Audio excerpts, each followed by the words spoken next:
बातमी नाशिकमधून। नाशिकच्या तपोवनातल्या वृक्षतोडी विरोधात पुन्हा एकदा पर्यावरणप्रेमी आक्रमक झाले आहेत।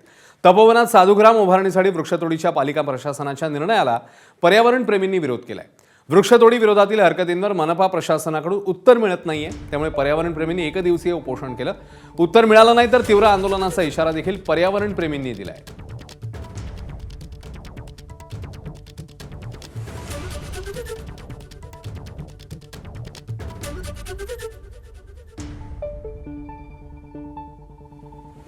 आज आम्ही या ठिकाणी सर्व पर्यावरणप्रेमी, नाशिक शहरातील सगळे पर्यावरणप्रेमी या ठिकाणी एक दिवसाचं लाक्षिक उपोषण आम्ही या ठिकाणी सुरू केलेलं आहे। एक 10 ते 5 या वेळेत आहे।